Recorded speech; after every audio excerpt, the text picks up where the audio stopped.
Madame, Monsieur, bon après-midi, bienvenue, très heureux de vous retrouver dans votre émission Omnisport, la messe du sport en Afrique, et pas seulement d'ailleurs, 90 minutes sur le temps que va durer cette émission-là, autour des thématiques qui vous parlent également et qui vont vous captiver. On a 3 thèmes aujourd'hui, au cœur de 4.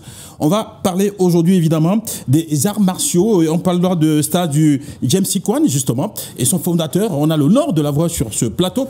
On va toujours parler également des arts martiaux, on va parler de la fin de saison à la Ligue régionale de karaté pour le littoral, évidemment. Le maître Pondo Charles est là, qui est le président de la Ligue régionale du karaté pour le littoral. On va parler également des CAF Awards 2023. On va revenir évidemment sur cette compétition et on va également questionner tous ceux-là qui ont remporté et la pertinence de ceux qui ont remporté des prix. Et puis on va parler, si on peut, au mondial de handball féminin 2023, le Cameroun donc qui est sorti donc de cette compétition. Fin de parcours donc pour les Lions adoptables du Cameroun de cette compétition. Donc voilà donc pour ce qui constitue l'ossature, la substantielle moelle de cette émission. En 90 minutes, on va refaire donc l'actualité. D'abord, les invités, ils sont sur le plateau, déjà installés. On a d'abord à ma gauche, lui, il est le fondateur évidemment de cet art martial qu'on appelle le James Kwan. On va nous dire pourquoi le James Kwan. C'est Sijo Emon Siantou. Il est ceinture noire 10e Duan. Bon après-midi, host maître. Bon après-midi, mon cher. Bon après-midi à vos nombreux téléspectateurs. Bon après-midi à tous qui nous suivent en ce moment. Comment allez-vous?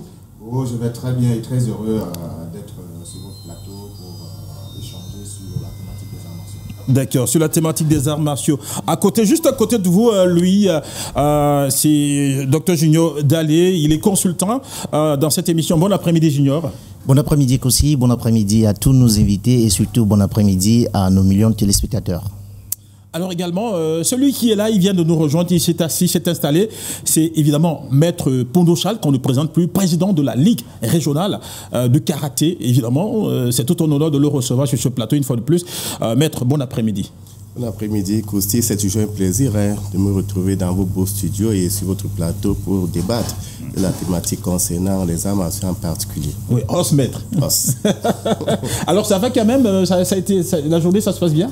Non, mais la journée se passe très bien. Vous savez, nous sommes dans l'organisation d'un très grand événement qui vise à clôturer la grande saison sportive 2023 de la Ligue régionale de karaté pour le littoral à travers un très grand festival qui va se tenir sur les berges du Bruy. De toutes les façons, je pense que nous allons en parler. Voilà, on aura le temps de parler de ce festival-là. Mais maintenant, j'ai envie de vous poser une question, vous, quand vous avez la parole. Le James Kwan, vous avez déjà entendu parler? Ah oui, bien sûr. Vous savez, le fondateur de James Kwan était un ami, un très grand sportif, n'est-ce pas, qui a fait ses preuves dans les arts martiaux, qui aujourd'hui a pensé, n'est-ce pas, créer également un style qui est le James Kwan, dont nous faisons toute sa promotion. C'est intéressant. Ah d'accord, c'est bien là. C'était une question call, mais il n'est pas tombé le président. Alors, Junior, est-ce que toi, tu as déjà entendu parler du James Kwan? Jamais, pour une fois. Ah, pour une fois. Jamais il a entendu parler du James Kwan. Vous savez, les Camerounais sont ingénieux dans cet ordre-là. Ils sont nombreux. Il y a le Campo Kodo qui a été créé par Kamenipo et Collins. Il y a le Dokwan qui a été créé par Maître Zoé Prise Richard. Il y a le James Kwan justement qui est créé par Maître Moussiatou. Il y a un certain nombre de styles comme ça qui sont créés et qui n'ont rien à envier, n'est-ce pas, au style, n'est-ce pas, connu. Donc, de toutes les façons, nous pensons que petit à petit, n'est-ce pas, ils essayent d'imposer ce style-là et de l'implémenter pour que ce soit vraiment un style, je vais dire, qui va donner des foules, non seulement sur le plan national, mais pourquoi pas sur le plan international. Alors, on a donc la chance d'avoir le fondateur de cet art martial, en fait, bref, et il s'appelle, vous l'avez dit tout à l'heure, Maître, moi je vis, Sijo Emo Siatou, c'est ça, si je me... Bon après-midi, on va dire quoi? Os, maître? Non. Comment ça dit? Justement, au James Kwan, on ne dit pas os comme au japonais, comme dans les arts martiaux traditionnels japonais. On dit si au James Kwan. Si. On dit si parce que l'index d'enseignement du James Kwan est un index, le mandarin, n'est-ce pas, un index d'emprunt à la langue nationale de Chine. Oui, étant donné que j'ai longtemps pratiqué le kung fu traditionnel et même le wushu, dont je suis un haut gradé. Et donc, partant de là, j'ai pensé que l'index d'enseignement de ma méthode devrait être, n'est-ce pas, celui-là qui est déjà un index internationalement reconnu. Ceinture noire, 10e dan, c'est pas rien quand même. Voilà, c'est pas rien comme vous le dites. 10e dan, c'est pas rien. 10e dan, c'est le sommet, n'est-ce pas, en termes de ceinture noire dans le James Sikwen. Comment on arrive là? Comment on arrive là, c'est-à-dire à être 10e dan? Voilà. Il faut dire que le grade, il faut partir, n'est-ce pas, de l'explication de ce que c'est que le grade. Ouais. Le grade, n'est-ce pas, dans les arts martiaux est généralement exprimé par une couleur de ceinture ou par une couleur de ceinture. Et ces ceintures s'obtiennent généralement à l'issue d'un examen qui marque, n'est-ce pas, le niveau d'études et de pratique, n'est-ce pas, du concerné. Donc, partant de là, nous comprenons que nous partons d'un nouveau débutant, nous échelonnons progressivement, de partant, n'est-ce pas, du niveau débutant dans le James Sikwen, en passant par la ceinture jaune, la ceinture verte, la ceinture bleue, la ceinture rouge, et ensuite la ceinture noire. Et à partir de la ceinture noire premier duan, on va commencer à traverser, n'est-ce pas, les duans. On va partir du niveau premier duan, deuxième duan, troisième, quatrième, cinquième, jusqu'au 10e duan. Et donc voilà, après le 10e duan dans le James Sikwen, la dernière ceinture, c'est la ceinture blanche qui est la ceinture de l'illumination. Donc voilà. Ah, la ceinture blanche est la ceinture de l'illumination. Voilà, contrairement aux autres méthodes martiales où la ceinture blanche, c'est la ceinture de départ. La ceinture du départ. Voilà. Voilà, justement. Moi, j'ai envie de poser la question, peut-être je vais la poser également à Maître Pondo. Junior, lui, il n'est pas dans les arts martiaux. Enfin bref, je dis, pourquoi est-ce que vous avez choisi les arts martiaux? Pourquoi les arts martiaux? Maître Pondo également, grand maître, pourquoi les arts martiaux? Pourquoi pas le football ou le basketball, le handball? La question, à qui veut la prendre? Ben voilà, c'est d'abord une passion. Les arts martiaux, c'est d'abord une passion. Et aussi, nous avons voulu faire voir à l'opinion que les arts martiaux, c'est une science. C'est une science et c'est fort de cela que nous sommes arrivés, n'est-ce pas, au niveau de la création de notre méthode. Comme pour dire que quoi? Comme pour dire que ce n'est pas une histoire de voyous, ce n'est pas une histoire de bandits, ce n'est pas une histoire d'abrutis, n'est-ce pas? C'est une histoire de personnes intellectuelles. Parce qu'en réalité, vous ne pouvez pas pratiquer les arts martiaux à haut niveau si vous n'avez pas un certain niveau intellectuel. Je dois vous dire déjà que de par la vie, je suis médecin physique de l'éducation fonctionnelle. Donc du coup, vous comprendrez pourquoi j'aime à le dire que le James Sikwen, qui est ma méthode, n'est-ce pas, est une pharmacie, n'est-ce pas, pour la majorité de nos maux. Wow, et maître, vous, bizarrement, je vous ai jamais posé cette question-là à vous. Pourquoi est-ce que le grand maître Sean Pondo a choisi les arts martiaux? Pourquoi pas le basket ou le football ou le handball? Je n'ai jamais choisi les arts martiaux, c'est un rituel familial. Parce que je suis né dans une famille qui pratiquait le sport. Mon sûr, tant du côté paternel, qui était un très grand boxeur, que du côté maternel, où il n'y avait que des champions. D'ailleurs, j'ai été conduit dans les arts martiaux, je n'avais que 10 ans. Vous voyez que j'étais encore sous la protection de mes parents, je n'avais aucune pression. Donc, par mon oncle, Maître Mponda en NS, aujourd'hui en retraite à Souza. Oui, voilà, donc c'est comme ça que progressivement, j'ai maîtrisé les arts martiaux et avec le temps, j'ai compris que les arts martiaux étaient un élément complémentaire, non seulement pour l'éducation, mais également pour la formation, une formation de vie. Parce que une éducation, parce que ça vous permet d'avoir de la maîtrise, de prendre soin des autres, de mieux vous comporter. Et maintenant, une formation, parce que cela vous cultive de manière à développer en vous un certain mental, au-delà, n'est-ce pas, de l'aspect physique et technique que vous parvenez à acquérir pour pouvoir vous défendre et peut-être maîtriser les attaques de votre adversaire. Donc, je pense que les arts martiaux sont une richesse. Et d'ailleurs, Poutine, pour moi, est une illustration. Ah, Poutine et Junior. Les arts martiaux est une richesse. Les arts martiaux sont importants pour le développement du jeune, le développement de la personne qui est en société. Les arts martiaux vont en adéquation évidemment avec le système politique qui voudrait que évidemment une société bien pleine est une société à la base qui doit être bien faite. Les arts martiaux, puisque je me suis un peu frotté au Kung Fu Wushu. Ah d'accord. Je peux vous dire que c'est d'abord un art de développement personnel. Quand vous pratiquez les arts martiaux, vous vous élevez en tant que personne, mais aussi en tant qu'esprit. Et maintenant, l'individu que vous êtes, dégagez quelque chose qui incarne une valeur très très importante dans la société, ce qu'on qualifierait ici d'abord du respect. Vous avez d'abord ce côté respectueux qui est très fort. Et maintenant, vous développez aussi dans le côté social ce qu'on appelle l'humanisme. être au service des autres. Ça, ce sont les valeurs que véhiculent les arts martiaux. Contrairement à ce que d'aucuns ont toujours pensé que quand vous allez pratiquer les arts martiaux, c'est pour donner des coups de poing, c'est pour... mais après aussi, c'est pour donner des coups de poing, excusez-moi. Non, c'est comme Kursi Sanders. Quand vous faites un chant, par exemple, vous le faites parce que vous avez besoin de vous nourrir. Mais derrière, vous pouvez aussi avoir des intentions lucratives parce qu'il faut vivre dans tout le sens du terme. Donc, quand vous faites les arts, en vous développant, quelqu'un disait toujours que la sagesse n'est pas ce qu'on a dans les poches, mais ce qu'on a dans la tête. Alors, quand vous développez votre corps par la force du muscle, il est naturellement normal qu'à un moment donné, vous vous servez de cette force-là pour vous défendre, pas pour attaquer. Parce que, je l'ai dit au départ, les arts martiaux ont à la base un côté social très fort, être au service de l'autre. Et non être là pour combattre l'autre. Vous parlez des arts martiaux, vous avez pratiqué les arts martiaux, vous? Oui, un tout petit peu avec le regretté maître Sendé à Edea. C'était quoi? Vous faisiez Kung Fu Wushu. Kung Fu Wushu. Vous avez atteint quel niveau? Non, vraiment. C'était juste pour la santé, comme on dit.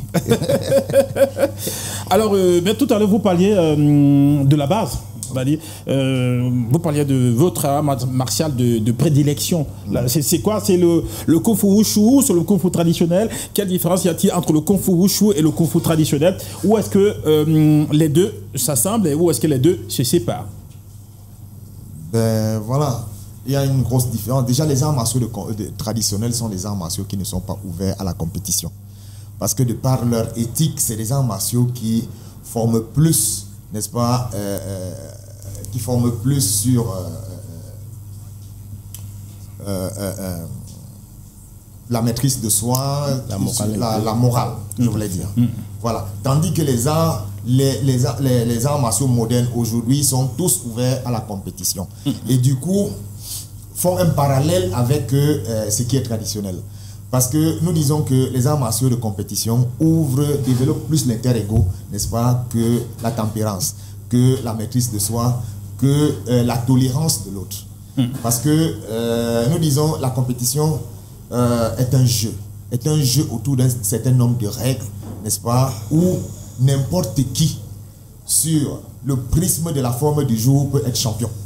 Ce qui n'est pas vrai, n'est-ce pas, pour les arts martiaux traditionnels. Parce que les arts martiaux traditionnels se pratiquent toute la vie. Les arts martiaux traditionnels sont une école où on apprend à s'améliorer chaque jour un peu plus. Voilà essentiellement la différence. D'accord. Oui, Maître Pondo, vous pensez qu'en réalité, quand on pratique les arts martiaux modernes, d'ailleurs, vous pratiquez votre art martial, les modernes ou les traditionnels? Les deux. Les deux. Seulement, je pense que, comme il a dit tantôt, les arts martiaux sont comme le bon vin. Ils s'améliorent avec l'âge. Donc, en fait, ça oui. Ça, je ne vous le veux pas dire. En fait, moi, je dois très sincèrement, si on a pratiqué que le sport de combat, et d'ailleurs, c'est dans cela qu'on fait la différence entre les arts martiaux et les sports de combat. D'abord, pour reconnaître un bon pratiquant des arts martiaux, c'est d'après son tempérament. Un bon pratiquant des arts martiaux est de nature calme. Mais n'oubliez pas que c'est un volcan à l'intérieur. Mais seulement, il ne réagit que s'il ne peut absolument pas l'éviter. C'est même l'un des préceptes des arts martiaux. Ne jamais utiliser le karaté pour attaquer, mais seulement pour sauver sa propre vie et pour une juste cause. Ok, accepter qu'une trahison soit sévèrement réprimée par les autres membres de l'école traditionnelle. Donc, de toutes les façons, moi, j'ai pratiqué les deux parce que j'ai été compétiteur de haut niveau et plusieurs fois champion, tant sur le plan national qu'international. Mais cette partie-là m'intéresse moins que les arts martiaux même que j'ai pratiqués en profondeur. Raison pour laquelle je n'ai pas voulu disperser mon énergie. Certains vont vous dire, j'ai pratiqué tel style, tel style. Non. Moi, j'ai souvent flirté avec divers styles à cause, n'est-ce pas, de ma grande expérience et mon vécu. Mais j'ai pratiqué profondément le karaté et le karaté Shotokan depuis près de 45 ans. Donc, ce n'est pas chose facile. La pratique des arts martiaux n'est pas facile. Alors que, comme l'a dit tantôt le fondateur Maître Moussiatou, vous pouvez vous lever un matin, vous n'avez même pas pratiqué les arts martiaux, et parce que c'est une compétition qui obéit plutôt à une réglementation qualitique, alors vous êtes vainqueur. Et c'est pour cela que je n'aime pas trop ceux qui se vantent quand ils ont été champions de ci ou de ça dans les arts martiaux. Ceux-là, honnêtement, à un moment, font ombrage à l'éthique des arts martiaux. Parce que ce n'est pas parce que vous n'avez pas participé à la compétition que vous êtes moins performant dans les arts martiaux. Il y en a d'ailleurs qui sont très excellents, mais qui n'acceptent pas de pratiquer la compétition. Parce que je vais vous dire, le karaté, très bien pratiqué comporte en lui seul cette méthode de combat. Vous allez parler des techniques de jambes. Cela se trouve dans des karatés, des clés. Cela se trouve dans le karaté, des projections, des points comme la boxe, etc. Cela se trouve dans le karaté. Donc, il est important de pratiquer avec fermeté, détermination et passion les arts martiaux, tant sur le plan physique que sur le plan technique, que sur le plan moral. Et on est un homme complet. D'accord, on est un homme complet. Mais je sais quand même que c'est vrai que ce soit, qu'on soit d'un bord ou d'un autre, on est souvent, on a des sources d'inspiration, messieurs. Que ce soit dans la politique, que ce soit dans l'économie, que ce soit dans la culture, il y a toujours, on s'inspire toujours de quelqu'un ou de quelque chose.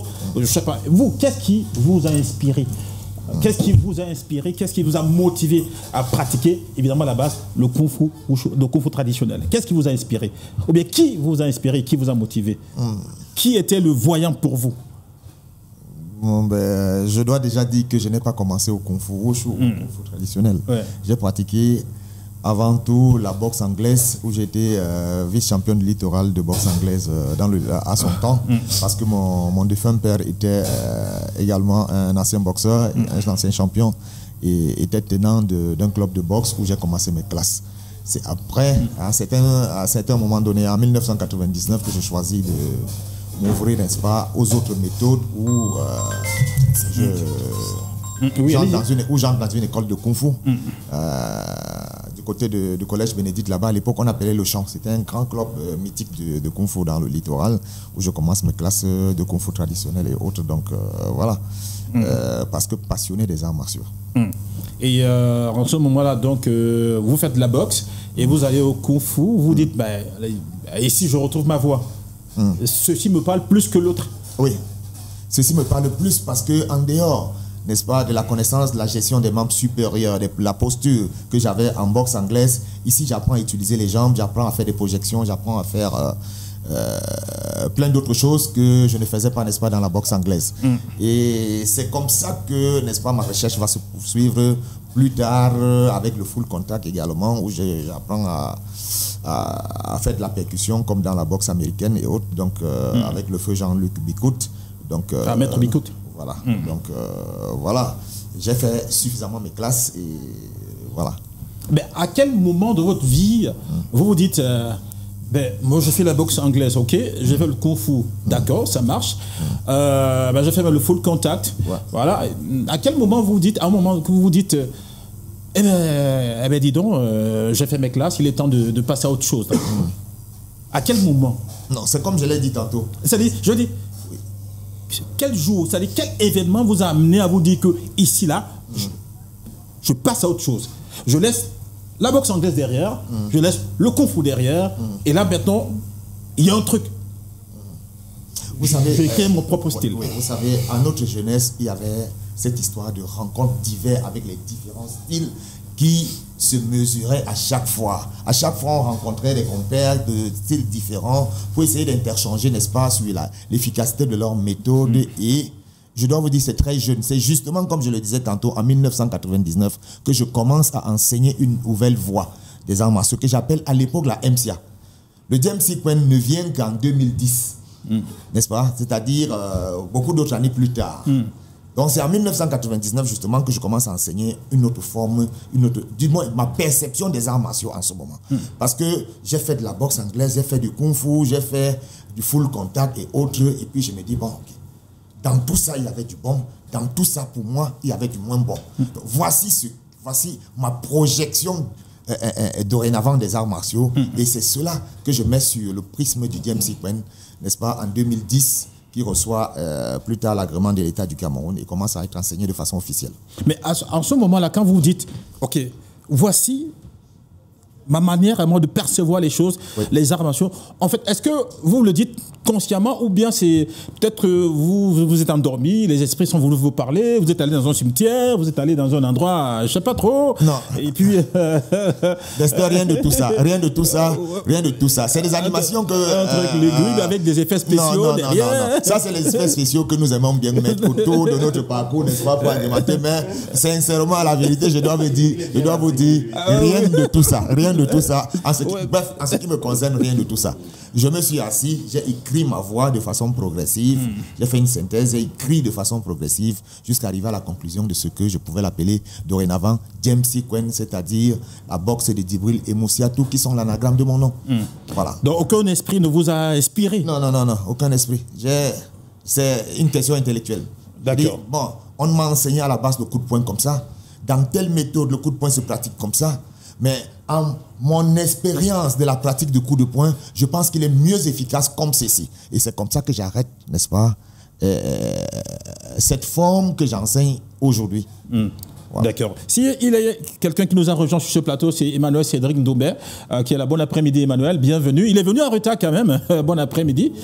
Mieux vaut tard que jamais. Bon après-midi aussi. C'est pas souvent dans mes habitudes. Et bon après-midi à mes companélistes. Bon après-midi à tous ceux qui nous écoutent. Et je fais un très gros coucou à ce grand monsieur qui m'a transporté ici aujourd'hui. Vous savez que c'est pas facile de rouler dans la ville de Douala.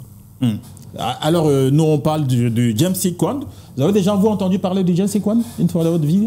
Sans toutefois vous mentir, je dirais, je vais m'inscrire en faux. Non, j'ai jamais entendu parler. Non, c'est à chaque fois que je viens dans ton plateau, il y a toujours de nouvelles disciplines. Donc, il est l'heure maintenant aujourd'hui de faire la promotion de certaines disciplines et qu'on voit toujours de nouvelles personnes. J'ai tout à l'heure écouté le grand maître. Les propos du maître. Je me dis qu'il est très éloquent, très captivant, très écoute, et beaucoup plus dans une clairvoyance, une autre visibilité de sa discipline. Parce que quand il essaie de développer, vous sentez vraiment quelqu'un qui maîtrise l'art de son art. Excusez la redondance.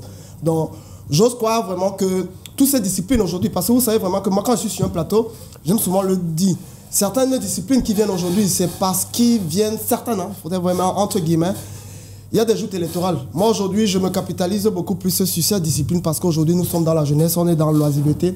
Et que, quand on regarde beaucoup plus cette discipline, c'est parce que le... Oui, allez-y. C'est parce que on a beaucoup de jeunes chez nous aujourd'hui qui sont totalement si oisifs, qui ne pratiquent aucun sport. Donc aujourd'hui, on est là et que... Tout ce qu'il a pu dire, moi je ne peux que le féliciter, beaucoup plus encourager. C'est vrai que je ne pratique pas ce sport, je pratique que les sports beaucoup plus collectifs et que j'ose croire que du jour au lendemain, on va beaucoup aussi participer à ces compétitions qui vont organiser dans les prochains jours. Alors, Président, j'ai envie de poser une question. Je sais que vous voulez rebondir, mais je vous pose d'abord une question derrière. Vous, ça fait au moins, je sais pas, 50 ans, vous êtes dans les arts martiaux. Vous êtes resté à 41 ans quand même, c'est le karaté Shotokan. Vous êtes cohérent. Tout à fait. Quand vous voyez quelqu'un, à la base, être dans un art martial, et puis aller dans un deuxième, dans un troisième, est-ce que ça dénote en fait tout simplement qu'en réalité, la personne n'est pas satisfaite, là où elle était, et elle change à chaque fois, ou bien c'est, comment je veux dire, l'esprit ambivalent de cette personne-là qui n'est pas cohérente, et donc du coup, qui peut s'aimer la confusion dans le monde des arts martiaux. Et l'autre chose, c'est pourquoi est-ce que vous êtes resté cohérent sur le karaté Shotokan jusqu'à présent? Je dois vous dire, à partir du moment où je prends les rênes de la Ligue régionale de karaté du littoral, j'ai ramené un concept. Les arts martiaux et sports de combat feront désormais une seule et même famille. Parce qu'à un certain moment, il faut quand même avouer qu'il y avait des dispersions et que d'ailleurs l'ancien président de la Fédération camerounaise de karaté, vous savez, on parle de la Fédération camerounaise de karaté et discipline affinitaire. Ouais. Bon, vous voyez que dans le cadre d'une assemblée générale, le président avait décidé qu'on parle désormais du karaté seulement. Or, j'ai vécu dans les arts martiaux pendant plus de 40 ans et ça a toujours été une très grande famille. Donc cette dispersion-là, je ne l'avais pas acceptée. À partir du moment où les pouvoirs ont été remis entre mes mains, j'ai ramené la famille. C'est moi qui ramène le concept arts martiaux et sport de combat. Voilà. Moi, j'ai dit tantôt que le karaté Shotokan que je pratique comporte à lui seul plusieurs méthodes de combat. Donc, en fait, dans le karaté, j'ai flirté lorsque Maître Jean-Luc est arrivé de la Caroline du Nord à l'époque, a bien voulu que nous passions à autre chose. Il est arrivé, il faisait la promotion du full contact. J'ai passé quelques mois avec lui et après, je me suis rendu compte que c'était la même chose. C'était la même chose. Il n'y avait rien de nouveau. Il y avait peut-être d'autres sensations. Il fallait être peut-être un peu plus rapide. Combattre autrement, utiliser plus de retournées que dans le karaté Shotokan, mais c'était les mêmes techniques. Voilà, c'était les mêmes techniques. J'ai flirté également avec le judo. J'ai constaté que dans le judo, il y a également des choses qu'on nous enseigne dans le karaté. Donc pour moi, j'ai conclu que c'est chacun qui veut développer ses sensations. D'accord, c'est chacun. C'est chacun qui veut développer ses sensations. Parce qu'il n'y a rien de nouveau. Je vais vous dire, il y a des personnes qui ne vont jamais pratiquer les arts martiaux parce qu'ils sont peut-être dans une certaine religion et qui trouvent que c'est incompatible avec leur religion. Alors, d'autres qui estiment que, ok, de par leur tempérament, de par leurs soucis, leurs recherches, il faudrait qu'ils trouvent une autre voie dans ce qu'ils font déjà. Alors, ils trouvent, et c'est ce que j'ai remarqué sur plusieurs fondateurs, alors ils essaient de faire des choses avec un peu plus de souplesse, ils modifient juste un peu, mais on ressent que ce sont des mêmes choses, ils développent ses sensations, ils trouvent des adeptes, ils les conduisent dans cette voie. D'autres, j'ai compris que d'autres avaient des sensations fortes, ils étaient des natures brutes. Alors, ils voulaient aller au-delà de ce qu'on leur enseignait. Alors, ils disaient, alors, pourquoi donner seulement des coups de poing et des coups de pied? Pourquoi ne pas même y ajouter des coups de tête, mordre même et tout et tout? Et en cela, ils donnaient un autre nom. On comprenait que ça, c'était des rajouts. C'était des rajouts qui prenaient une autre forme et on ne pouvait pas le leur reprocher parce que cela obéissait à leurs sensations. Mais ce qui m'intéresse dans tout ça, c'est qu'au départ, ce sont des personnes qui ont pratiqué, n'est-ce pas, des styles conventionnels. Et que par la suite, moi je voudrais encore accorder davantage de respect à quelqu'un comme Maître Moussiatou parce qu'il a pratiqué plusieurs disciplines et les a très bien pratiquées. Certains, comment je vais dire ça, anticipent. Ils n'ont pas fait 5 ans de pratique des arts martiaux. Ils pensent qu'ils peuvent imiter les autres, ils peuvent être des fondateurs. Non, j'ai du respect, encore qu'il a dit tout à l'heure. J'ai été très très content quand il a dit non, il n'est pas un rêveur, il n'est pas un homme de, je sais pas, il n'invente rien. Parce que vous savez, il y en a qui disent j'ai eu des inspirations, j'ai fait des prières au cimetière avec des bougies, j'ai fait. Il faut avoir peur de cette catégorie de personnes parce qu'après il délire. Or, il est parti sur la base des connaissances associées, n'est-ce pas, d'un bon niveau intellectuel. Il a dit je mets quelque chose sur pied et maintenant je trouve les adeptes et on essaie de développer. Pour moi, ce n'est pas un problème et c'est pour cela que quand je suis arrivé à la tête de la Ligue régionale de karaté, j'ai dit, on a souvent considéré ces personnes-là, et c'est vrai, avec des dingues. Or, j'ai beaucoup de respect pour eux, et je dis, je peux leur apporter mon expérience, tout mon soutien, n'est-ce pas, mais maintenant, ma posture d'administrateur, n'est-ce pas, et élu à la tête d'une Ligue régionale de karaté, reconnue par l'État du Cameroun, par le ministère des Sports, pour, n'est-ce pas, je leur apporte donc toutes ces compétences-là pour leur permettre de promouvoir davantage leur style parce que ce n'est pas mauvais. Au contraire, je leur dis toujours, et Maître Moussiatou peut témoigner, je l'ai toujours amélioré parce que c'est beau. Et c'est camerounais. D'accord. Alors moi j'ai envie de poser la question aux deux consultants. Hein. Ça va faire quand même polémique, mais je vais la poser la question. Est-ce que Junior et Emmanuel, est-ce que le fait que Maître Moussiatou crée son art martial, je vais dire autant pour moi, n'est pas évocateur d'un fait qu'en réalité, en face, il a trouvé des limites. C'est parce qu'il a trouvé des limites qu'il a voulu donc combler ces limites-là, ce vide-là, en créant son art martial.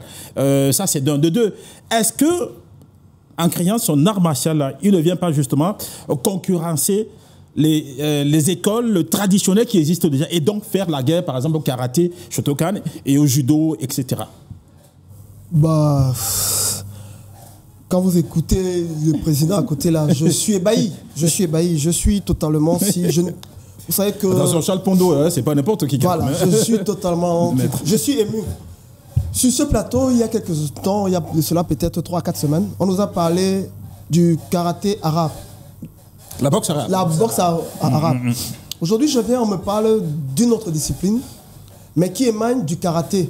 Donc vous voyez énormément qu'il y a beaucoup de choses qui se passent aujourd'hui dans le karaté. Certaines personnes qui étaient dans le karaté ne sont pas venues aujourd'hui pour mettre en mal d'autres personnes. Parce qu'il faut d'abord commencer à regarder cela. Aujourd'hui, ils essaient de développer le karaté parce que le karaté ou certaines disciplines sportives peuvent se développer différemment. C'est pourquoi moi je demande souvent à certains présidents de clubs ou à certains encadreurs qui viennent souvent sur le plateau d'être beaucoup plus dans une visibilité ou dans un élan de cohésion totale avec beaucoup plus la jeunesse. Parce qu'aujourd'hui, à un 10 millième près, quand moi j'essaie de regarder le pourcentage de ces jeunes qui pratiquent aujourd'hui les arts martiaux, beaucoup d'enfants aujourd'hui sont en train de reculer parce que ils n'avaient plus l'espoir. Mais l'espoir est en train de revivre parce qu'on a vu quelqu'un de l'autre côté qui revient avec la boxe. Aujourd'hui, on nous parle du karaté Shotokan, on nous a parlé de la boxe arabe. Dernièrement, j'ai fait le Taekwondo ici sur ton plateau et que j'ai été totalement, si encore, émerveillé. Moi qui ne connais pas trop cette discipline. Mais je me suis documenté et que je vois l'élan de cette personne. Ce ne sont pas des personnes qui viennent pour le pouvoir. Parce qu'il faudrait vraiment commencer à regarder ça. Ils ne viennent pas pour le pouvoir. Ils ne viennent pas s'accaparer une discipline. Ils ne viennent pas pour prendre d'autres disciplines. Parce que toutes ces disciplines, ce sont toujours l'art martial, que ce soit le self-défense, le contrôle du karaté. Elles sont complémentaires. Donc, elles sont toutes complémentaires. Donc, voilà. Essayons juste par moment, où eux, à ces personnes, de nous dire, ok, quand nous voulons donner vraiment la disposition de certaines disciplines, aujourd'hui, qu'est-ce qu'on attend vraiment de ces disciplines? Moi, c'est la question à laquelle moi je pourrais me poser. Qu'est-ce que je vais attendre de ces disciplines dans les prochaines années? Il a dit tout à l'heure que la discipline est venue en 1999, mais proprement dite en 2010. Hein? Quand vous voyez déjà l'écart entre... Donc, ça veut dire qu'ils étaient une association. Il a pris le temps de mûrir, il a pris le temps de grandir et de se donner un élan d'organigramme qui pourra faire. Parce qu'aujourd'hui, je ne suis pas dans les secrets de Dieu parce que j'ai essayé aussi de me documenter tout à l'heure. Ce sont des gens qui sont en train de viser peut-être les Olympiades, puis sont en train de vouloir créer quelque chose dans les prochaines Olympiades 2030, 2034. Parce qu'aujourd'hui, tout le monde voit le karaté, tout le monde ne voit pas d'autres disciplines. On a toujours tendance à venir sur les plateaux en train de parler des sports collectifs. Aujourd'hui, il faudrait aussi qu'on parle des sports mineurs. Les sports mineurs aujourd'hui nous capitalisent aujourd'hui parce que sur ces sports mineurs, on est sûr et certain, quelqu'un qui pratique le karaté, en une seule Olympiade peut avoir 4 médailles. Une seule Olympiade peut avoir 4 médailles. Que ce soit Taekwondo, vous avez vu dernièrement, nous avons fait les Jeux africains. Vous avez vu comment nos jeunes sont totalement si galvanisés. Donc félicitons ces derniers. Mais il y a toujours le hic. Vous connaissez le gros hic que moi j'ai, c'est beaucoup plus cette jeunesse. La jeunesse aujourd'hui, c'est ceux qui vont à l'école. C'est ceux qui sont dans l'oisiveté. C'est ceux qui ne font absolument. Il va falloir vraiment les captiver. J'ai fait un plateau avec le docteur Dalé. Maître Zoé, il nous a donné un élan de tout son organigramme durant toute la prochaine saison. J'aimerais aussi que ces gens qui viennent sur ces plateaux nous donnent aussi un élan. Parce qu'il y a des gens qui sont en train de nous écouter. Demain, nous, on sera encore dans d'autres chaînes et on nous posera les questions. Qu'est-ce que ces messieurs ont dit? Qu'est-ce que... Moi, j'attends vraiment la visibilité de ces derniers. D'accord. Alors, docteur Dalé, Junior, voilà. Il y a lieu ici de les féliciter d'abord, parce que c'est courageux. Mais la lecture qu'on peut faire dans un premier temps, c'est de comprendre que c'est des personnes qui ont un souci de partage. C'est des personnes qui ont voulu comprendre ce qu'elles étaient en train de faire dans un premier temps. Elles ont pu se dire, ok, nous pratiquons un art qui ne vient pas de chez nous. Qu'est-ce qu'on peut puiser à l'intérieur qui soit positif, qu'on associerait à ce qui est de chez nous pour donner une autre coloration et apporter une autre originalité. Ce que je remarque tout de suite qui a attiré mon attention, c'est que quand il parlait, il a dit son art porte son nom, en quelque sorte. Vous remarquerez que c'est la même chose avec le Dokwan. Chacun a cette signature nominative qui voudrait marquer l'histoire. Et généralement, chez des personnes qui veulent marquer l'histoire, c'est toujours le souci de transmettre et de laisser quelque chose pour la postérité. Moi, je ne vois pas d'un mauvais œil ce que le Dokwan ou le Jensen pourrait enlever au karaté ou au kung fu, rien. Maintenant, parlant de la concurrence, je pense que nous sommes dans une vie même où la concurrence doit exister pour nous permettre de nous performer. Mais il va falloir que ce soit une concurrence saine. Dans un autre jargon, une concurrence sportive. Parce que, comme Cédric le disait tantôt, si, par exemple, les Olympiades qui arrivent très prochainement, le Cameroun a, je prends l'exemple tout banal, 10 représentants de son art, 10 représentants du Dokwan, 10 représentants du karaté, du kung fu et je ne sais quel autre art martial, nous avons toutes les chances de médaille. Au moins dans un seul art ou une seule discipline. Nous avons les chances de médaille. Donc, comme je l'ai dit à l'introduction, il serait juste important de les encourager et c'est le lieu pour moi ici de rappeler encore nos autorités, parce que je ne sors jamais de ce genre de sujet sans m'adresser à nos autorités. Vous devez investir auprès de nos compatriotes qui font parler leur ingéniosité afin que la jeunesse camerounaise bénéficie de tout cet héritage, parce que c'est pas aujourd'hui qu'on interroge leur travail, mais c'est dans les années futures. D'accord. Alors, bon, j'ai envie de poser la question justement à Maître, au grand Maître. Eh bien, l'art a précédé le nom ou c'est le nom qui a précédé l'art?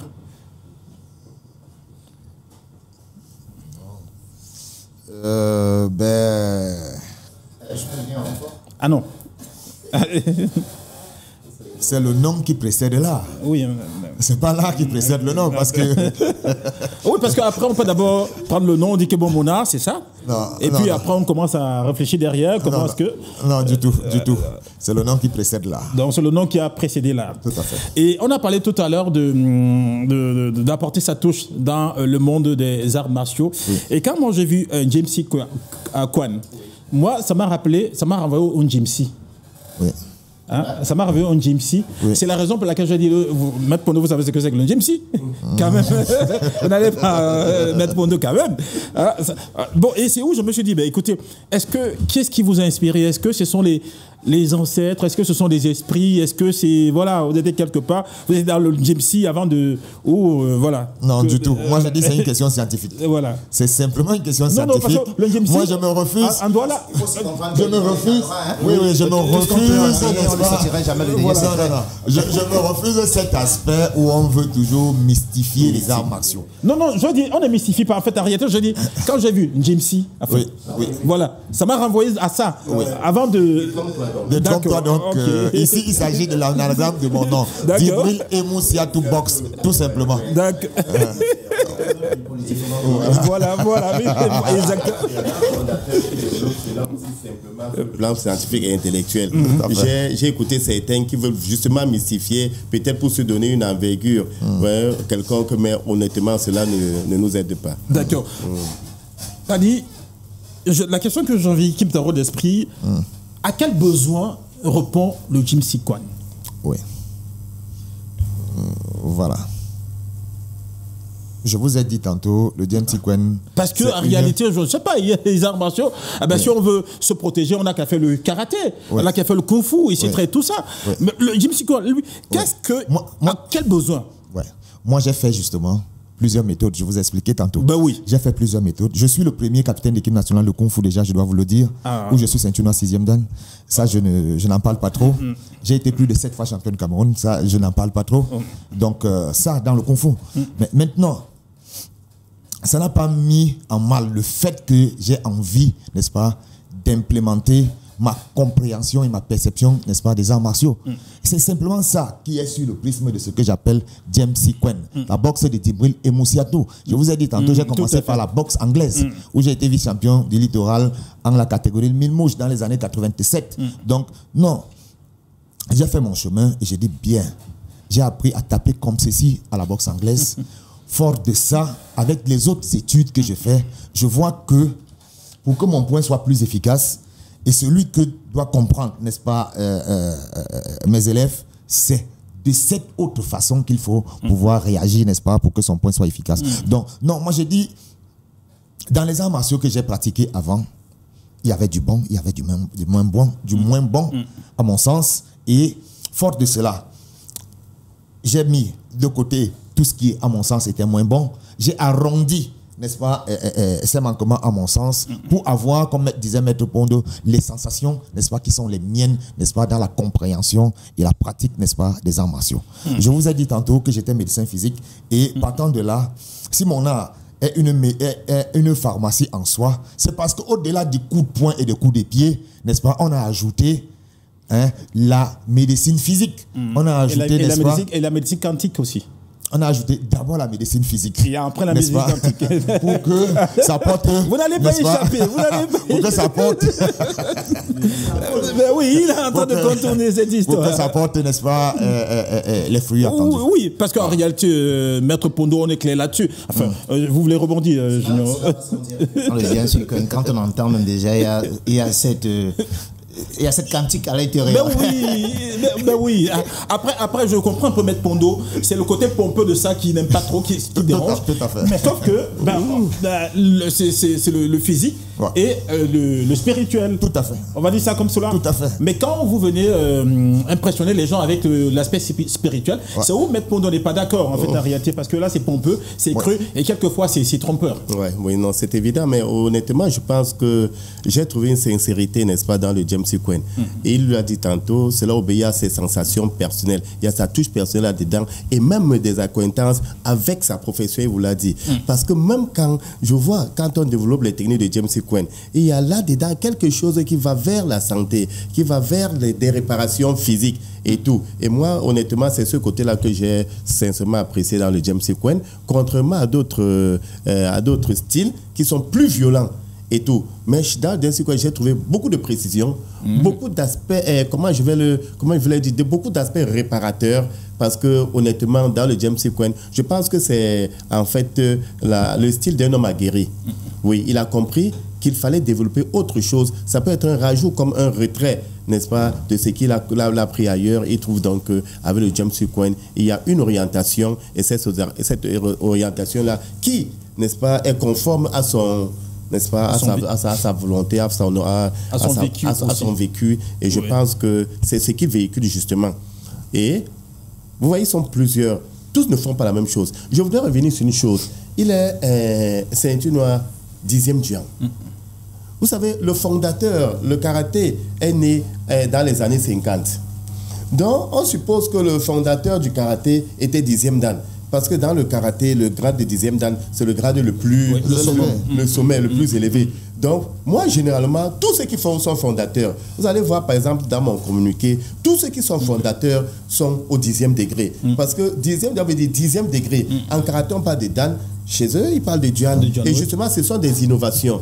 Pourquoi ne pas valoriser ce qu'on fait également chez nous, à la seule condition que de notre expérience, de notre vécu et, n'est-ce pas, de nos capacités diverses, nous puissions de temps en temps collaborer pour leur apporter des éléments qui puissent leur permettre de mieux asseoir, n'est-ce pas, leur style. Donc, je dois déjà vous rassurer que nous collaborons très bien. D'ailleurs, si vous nous retrouvez sur les berges d'Ouvry, dimanche prochain, vous verrez que j'ai convié à cet événement inédit et unique, tous les styles, tout à fait, tous les sports de combat, et tous sont d'accord parce que je le fais avec beaucoup d'aisance, beaucoup d'amour et beaucoup de solidarité. Les arts martiaux et sports de combat font un dans la solidarité, on se soutient pour améliorer nos conditions de travail. Parce que d'ailleurs, vous deviez le savoir, nous sommes un peu le parent pauvre parce que, très honnêtement, vous avez parlé des Jeux Olympiques et autres. Même le karaté, qui est un sport conventionnel et tout, n'a pas encore acquis sa pleine légitimité en ce qui concerne les Jeux Olympiques. C'est encore dans l'incertitude. Bon, aujourd'hui, il y a des styles comme ça qui sont créés sur la base des sensations, mais je pense que progressivement, cela va prendre de l'ampleur pour ceux qui sont véritablement engagés et on verra ce que ça donnera plus tard. Donc, aucun signe à négliger. Un autre aspect qu'il faudrait retenir, c'est que les enfants sont de plus en plus voués vers la délinquance. Et maintenant, le dénominateur commun dans toutes ces choses, c'est que tous ces styles-là qui sont créés convergent vers la formation, vers l'éducation, voilà, des jeunes. Et c'est en cela que je trouve que c'est très important de pouvoir les soutenir. Tous ces styles-là, n'est-ce pas, convergent vers l'encadrement, vers la formation psychotechnique des jeunes. Tout à fait. Voilà. Et surtout qu'à l'avènement des arts martiaux au Cameroun, c'était un fantasme par rapport à ce qu'on voyait dans les films. Tout à fait. Les gens étaient dans cette logique que, non, vraiment, si je fais tel art, je serai comme tel acteur. C'était cette rêverie qui était dans les esprits des uns des autres. Moi, j'ai pu le remarquer, par exemple, lorsque Maître Send avait son club à aider à l'Hostellerie de la Sanaga. La plupart des jeunes qui arrivaient là s'appelaient Boloyong. On avait des petits noms qu'on s'accrochait comme ça. Et malheureusement, c'était des gars qui étaient même les plus délinquants à l'école. C'est évident. C'est évident. Heureusement que progressivement, les gens ont compris. Par le passé, on pensait que les Chinois étaient les plus forts. Tout à fait. Moi, aujourd'hui, j'ai encadré les Chinois qui ont même parfois été les plus faibles de ma... Donc, en fait, je pense que tout le monde a compris que les arts martiaux n'étaient pas absolument, n'est-ce pas, une discipline pour les sino-japonais. Mais d'ailleurs, certains langues le disent que les arts martiaux étaient créés en Afrique, sauf que nous n'avons pas su les développer. D'accord. Alors, Maître, voilà, donc, Maître, vous restez là, vous ne partez pas, parce qu'on a également un conducteur. On va switcher un tout petit peu, on va aller du côté justement de la Ligue régionale de karaté, parce que Maître Pondo, il est là, évidemment. Il y a un grand événement qui s'annonce. On parle de la clôture de la saison sportive 2023 de la Ligue régionale de karaté pour le littoral. Et il y a un grand événement, j'ai envie de dire un grand festival qui sera organisé à cet effet, Maître. Je pense que je suis aujourd'hui en train de mettre à l'exergue toute mon expérience et ma maturité dans la pratique des arts martiaux. Après avoir assumé des postes sur le plan technique comme entraîneur départemental, entraîneur provincial, entraîneur national, secrétaire départemental, secrétaire régional pendant plusieurs décennies et d'autres responsabilités administratives au sein de la fédération comme entraîneur national, je l'ai dit, et comme président de la commission de passage de grade et autres, j'ai été élu en décembre 2022, président de la prestigieuse et grande ligue régionale de karaté pour le littoral. Donc, vous comprenez que pour moi, ça n'a pas été une tâche difficile parce que j'étais rompu. J'avais souvent d'expérience et c'est ainsi que j'ai pris les taureaux par les cônes. Nous avons démarré sur des chapeaux de roue. J'étais d'ailleurs très bien entouré par un excellent vice-président qui a été malheureusement rappelé à Dieu dans des circonstances brusques. Le 28 mai dernier, il s'agit du regretté Nyokon Nissar Olivier, 5e dan, qui était le vice-président de la Ligue régionale de karaté du littoral et qui lui aussi avait une très grande expérience, un dévouement et surtout, vous savez, c'est ce qui nous manque le plus dans le milieu des arts martiaux, être de bonne foi. Il était de bonne foi, donc c'était un homme qui savait m'accompagner dans la lourde tâche qui est la mienne. J'ai également autour de moi quelqu'un pétri d'expérience, Maître Ndjemil Joseph Amman, qui est le secrétaire général de la Ligue, ainsi que Maître Wafar Stéphane, qui est le CDF de la Ligue régionale de karaté pour le littoral. Alors, nous nous sommes engagés, n'est-ce pas, avec beaucoup de passion, n'est-ce pas, et nous avons su combler les diverses attentes. Tel que nous avons commencé, nous pensons qu'il est aujourd'hui, malgré les douleurs, n'est-ce pas, liées au décès de certaines grandes figures, telles que Maître Nambélé, telles que Maître Nyokon justement et bien d'autres, n'est-ce pas, à qui je souhaite la paix de l'âme, je pense que nous avons le devoir de finir en beauté. Nous finissons donc en beauté ce 17 décembre 2023 sur les berges du Vouvry. Et les berges du Vouvry, c'est un lieu qui n'a pas été choisi au hasard. Parce que cela rentre en conformité même avec l'esprit des arts martiaux, s'accommoder avec la nature. Voilà. Donc, c'est sous le patronage de monsieur le gouverneur de la région du littoral, présidé par monsieur le délégué régional des sports et éducation physique. Nous avons comparé le patriarche épée Ompo, ceinture noire, 7e dan. Donc, c'est un événement qui va regrouper non seulement tous les grands maîtres du karaté résidant dans le littoral. Vous savez que le littoral, à la vérité, est le bastion du karaté camerounais, mais également les grands maîtres des autres styles, tels que le kung-fu, l'aïkido, le taekwondo, le nambudo. Maintenant, nos styles propres à nous, comme le dukwan, le kampokodo, le jemsikwen, et j'en oublie le fusharo de j'en oublie certainement. Donc, en fait, c'est un festival des arts martiaux, comme on l'a dit. Ça sera une très grande fête sportive et culturelle. Et à l'occasion, nous allons récompenser les meilleurs présidents de club, les meilleurs arbitres, les meilleurs coachs, les meilleurs athlètes, etc., etc. Question d'encourager tous les véritables acteurs, n'est-ce pas, des arts martiaux dans la région du littoral au cours de la saison 2023 et entamer avec confiance la saison 2024. Alors l'événement, c'est le 17. Alors, quel est le niveau réel de préparation à date? Je pense que le niveau réel de préparation aujourd'hui est fixé à 70%. Est fixé à 70%. Et comme je vous l'ai dit tantôt, c'est une question d'expérience et nul doute que tout sera parfait. Et vous savez, si je suis sur votre plateau, cela veut dire que je vous sollicite également parce que des événements pareils ne doivent pas être ratés ni par, n'est-ce pas, les pratiquants des arts martiaux et autres sports de combat, ni par les médias qui nous ont toujours accompagnés dans notre... voilà. Alors, Maître Ndour, moi j'ai envie de poser une question. Quand on sait que dans les arts martiaux, il n'y a pas plus difficile que la famille martiale au Cameroun, comment est-ce que vous arrivez, vous, à fédérer autour de vous? C'est quoi votre secret, vous, président de la Ligue régionale de karaté? Oui, mon secret n'est pas lié exclusivement à ma responsabilité comme président de la Ligue régionale de karaté pour le littoral. J'ai du vécu. J'ai enseigné au régiment génie militaire, à l'université de Douala, au centre d'instruction de la police de Moutenguene, un peu partout. J'ai créé des clubs. J'ai aujourd'hui le Tempo Sport Academy, n'est-ce pas, qui est ma propre salle et où j'entraîne plusieurs disciplines. Donc, j'ai aujourd'hui formé près de 200 ceintures noires. Et parmi eux, les plus hauts gradés et certains qui occupent les plus grands postes tant sur le plan national, sur le plan régional, national qu'international.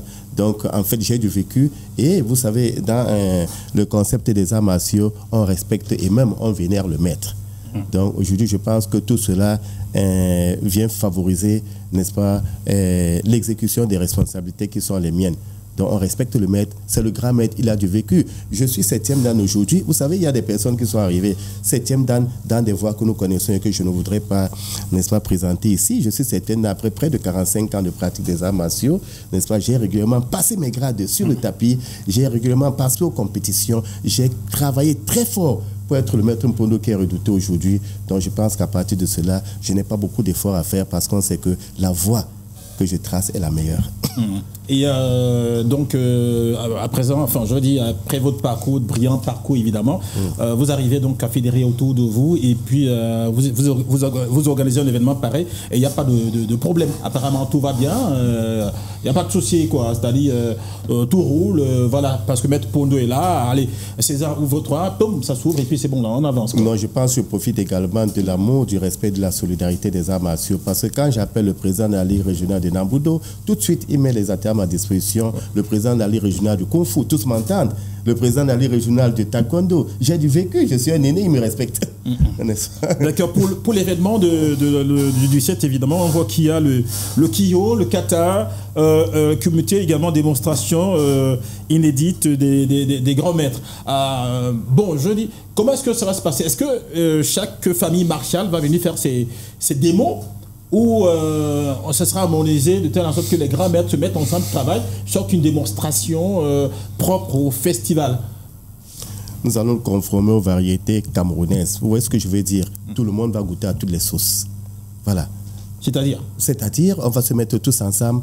Chacun va pratiquer du taekwondo, tout le monde va pratiquer du James Sikwen, tout le monde va pratiquer du Kampokodo, tout le monde va pratiquer du Kung Fu, du MMA, etc. dans un premier temps. Et dans un deuxième temps, chaque discipline va procéder à ses propres démonstrations. Le but, c'est quoi exactement? Le but, c'est de mettre tout le monde ensemble? Le but, c'est de mettre tout le monde ensemble, développer la solidarité, l'amour et le travail. Quel est le rapport que vous avez avec, d'abord, les membres de la famille du karaté Shotokan? Oui. Parce qu'en réalité, là-bas, ça tire. Et ça tire à boulet rouge. Quel est le rapport que vous avez, comment est-ce que ça se gère, les problèmes qu'il y a dans la famille du karaté Shotokan? Et puis après, le rapport que vous avez avec les autres familles martiales?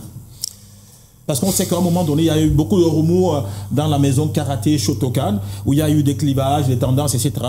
Où vous étiez au charbon, finalement. Est-ce que ça s'est résolu? J'étais même la cible. Voilà. J'étais même la cible. Et vous savez, il y en a là qui disent chez nous qu'on ne lance des pierres que sur des qui ont des beaux fruits. On voulait faire ombrage. Certains ont voulu faire ombrage à Mpondo. Certains arrivés, c'était simplement des profiteurs. On ne passe pas les grades du jour au lendemain. Il faut travailler pour acquérir des grades. Et maintenant, des responsabilités. Vous savez, aujourd'hui, beaucoup de choses ont changé. Le président de la Ligue régionale de karaté du Toit n'est plus le même. Le président de la fédération n'est plus le même. Et je ne veux pas dire que c'était eux les véritables instigateurs des problèmes, mais je pense qu'il n'y avait pas de compatibilité. Aujourd'hui, ce que les gens pensent, c'est que le vrai sportif est venu diriger les sportifs. D'autres ont souvent eu d'autres ambitions, alors que ils sont arrivés comme ça, n'est-ce pas, de manière brusque. Maintenant, c'est une question de pouvoir. Une question de pouvoir qui, quelquefois, perturbe le sport et les sportifs que nous sommes. Ce n'est plus ça, ce n'était plus l'éthique. À un moment, franchement, vous avez constaté que même les grades de karaté étaient bradés, ce qui créait beaucoup de douleur et de peine. Parce que, vous savez, pour être ceinture noire, il faut avoir travaillé régulièrement pendant au moins 5 ans. Ensuite, pour passer de la première dans la deuxième, il faut avoir fait 2 ans. Pour passer de la deuxième dans la troisième, il faut avoir fait 3 ans de pratique. Et 3 ans de pratique régulière. Mais nous avons constaté une certaine époque... Nous avons constaté qu'à une certaine époque, pour se faire, n'est-ce pas, des amis et combattre, n'est-ce pas, les véritables pratiquants, on passait de la ceinture de rien à la ceinture noire, 5e dan en 6 mois, en 1 an. Non, ça c'était du n'importe quoi et honnêtement, cela n'a pas que apporté la paix dans le mouvement du karaté. Aujourd'hui, ce n'est plus le cas et c'est pour cette raison que j'ai beaucoup de respect pour l'exécutif fédéral en place. Ils sont en train de ramener progressivement de la valeur dans le karaté, de la valeur dans le grade, de la motivation dans le travail. Donc, pour vous dire, aujourd'hui, je suis assez expérimenté et je vois venir les problèmes de loin. Je sais les contenir, je sais les gérer. Je ne pense pas que c'est Maître Moussiato qui va me démentir. Je suis un homme d'un certain âge. Donc, honnêtement, aujourd'hui, dans le littoral, je n'ai pas de problème. Je n'ai pas de problème. C'est vrai, il y a des petites souches de tension. Pour moi, c'est quelquefois des choses qui ne sont pas... qui sont liées à l'incompréhension ou bien aux attitudes, ou je ne vais pas dire jusqu'à dire à l'éducation de certains individus qui ont de la prétention, qui ont des ambitions inavouées, mais je sais toujours les contenir et trouver de la place pour chacun. Parce qu'en fait, il faut pouvoir partager aussi. Il faut pouvoir partager. Je pense que jusqu'ici, avec l'aide de Dieu, je parviens, n'est-ce pas, non seulement à mieux contenir la région, la tumultueuse région du littoral, et par ricochet à apporter ma contribution pour que la Fédération camerounaise de karaté fonctionne dans la calmie. Monsieur, est-ce que vous avez l'impression que Maître Pondo, c'est l'homme qu'il faut à la place qu'il faut finalement au niveau de la Ligue régionale de karaté pour le littoral? Ou bien c'est un bon communicant, ou alors Maître Pondo, c'est... Dire que c'est un bon communicant ferait injure à son parcours et à toute sa carrière, non. Tout à fait. Maître Pondo, lorsque vous avez remarqué tout à l'heure, il a évité qu'on aborde l'aspect spirituel. C'est parce qu'à la base, c'est d'abord un très bon pédagogue. Tout à fait. Ça, c'est ce qu'il faut d'abord retenir même de sa longue carrière et surtout de son expérience. Parce que dans tout ce qu'il dit, il répète toujours sans cesse mettre tout le monde ensemble et transmettre. Donc, avec ces deux mots, on comprend qu'il est dans une démarche qui voudrait que le karaté Shotokan et toute la grande famille du karaté d'ailleurs au Cameroun soient apaisés et afin de produire des meilleurs champions. Parce qu'il veut remettre la méritocratie au centre de l'art. Oui, Emmanuel, Maître Pondo... qui s'y frotte s'y pique finalement? C'est pas qu'il pique, c'est qu'il a un piment très amer. C'est vrai qu'il n'a pas la langue facile. Parce qu'à connaître le monsieur vis-à-vis de tout ce qu'il dit là, c'est quelque chose d'abord à effrayer. Parce qu'on ne vient pas voir monsieur Maître Pondo du jour au lendemain et lui raconter des balivernes. Parce qu'aujourd'hui, il est dans la reconstruction, il est dans la refondation, il est dans l'image, il est dans... la vraie image du karaté dans notre région du littoral. Vous savez vraiment que chez nous aujourd'hui, dans la région du littoral, il y a trop eu de problèmes dans les guéguerres internes et qu'aujourd'hui, même certaines personnes tapis dans l'ombre, c'est vrai qu'il n'a pas pu, il n'a même pas voulu les citer parce qu'il les connaît et qu'il s'est entouré de cette personne parce que pour vraiment gagner, il faut avoir ces personnes à côté de toi. Mais maintenant, il est très prudent, il est très méfiant, il est très observateur, il est très regardant, il est très visionnaire aussi. Il faut beaucoup regarder ça parce qu'aujourd'hui, les enfants qu'il encadre ou la discipline à laquelle il a envie de donner une nouvelle visibilité, ce n'est pas une image négative qu'il va donner à ces jeunes enfants. C'est une image, ok, demain, Maître Pondo était, demain, Maître Pondo restera. Mais c'est vous, c'est de vous qu'on doit parler. Aujourd'hui, c'est cette personne. Parce que beaucoup de gens, j'ai toujours tendance à le dire ici sur ton plateau, certains gens qui viennent dans certaines fédérations ou qui viennent dans certaines postes, je dirais même beaucoup plus ces mécènes qui accompagnent souvent ces maîtres parce qu'ils sont là pour les joutes électorales. Aujourd'hui, lui, il n'est pas là pour une joute électorale. Il a été adjubé par ses pairs. Parce qu'aujourd'hui, c'est une reconstruction qu'il est en train de vouloir faire du karaté. Premièrement, dans la région du littoral. Parce que la région du littoral, elle est totalement si grande. Si vous constatez sur tout le discours qu'il a pu dire, la région du littoral regroupe beaucoup de meilleurs karatékas. Mais certains se sont dispersés, ils sont allés de l'autre côté. Aujourd'hui, c'est le moment de regrouper et de faire quelque chose en amont et de faire quelque chose de si positif. Parce qu'aujourd'hui, ce sont nos enfants qui sont perdus. Ce sont nos éducateurs qui sont perdus. Le karaté peut nous apporter beaucoup de choses. Nous qui ne pratiquons pas le karaté, on n'a que vu ça derrière les petits écrans. Par moments, qu'on passe souvent à regarder Kekumo, souvent les tatamis. Moi qui suis à Bonapuiso. Et quand je regarde ce genre de monsieur qui a un discours totalement si poignant, moi je ne peux que le féliciter. Mais pas le féliciter parce qu'il faudrait le fouetter. Le féliciter parce qu'il va falloir maintenant l'encourager. À venir ou à dire encore à nos enfants qui sont encore à la maison. Nous avons beaucoup de nos frères qui sont à la maison, qui sont beaucoup plus dans l'oisiveté. Il faudrait qu'on puisse les dire, ok, on a tel monsieur, on a. Si tu parles au karaté, tu parles au taekwondo, tu parles. Lui aujourd'hui, il est dans une refondation du sport de combat au Cameroun et beaucoup plus dans la région du littoral. Et c'est super génial, hein, grand maître. Oui, je dois dire que la facilité de Maître Pondo à rassembler, n'est-ce pas, les différents styles, comme il le dit si bien, c'est d'abord à cause de son grand vécu. Vous savez, entre hauts gradés, on se connaît. On se connaît tous. Tous les vrais se connaissent. Parce que je dois vous dire, tous les vrais se connaissent. Tous les vrais se connaissent. On a souvent bien à le dire hein, pour s'amuser. Parmi les maîtres, il y a des vrais des vrais. Il y a des faux des vrais. Et il y a des faux des faux. Des faux des faux. Donc du coup, entre nous les vrais des vrais, on se connaît tous. Chacun connaît le parcours de l'autre. Ouais, lui et moi, on ne peut pas parler sans que, n'est-ce pas, chacun reconnaisse à chaque moment, n'est-ce pas, les valeurs de l'un ou de l'autre. Parce qu'on se connaît. C'est pareil pour tous les vrais pratiquants des arts martiaux. Je ne vais pas parler des styles, des vrais pratiquants des arts martiaux. Nous tous, on se connaît. Ceux qu'on a fabriqués, on les connaît. Ceux qui ont poussé comme des champignons, on les connaît également. D'où l'adage vrai des vrais.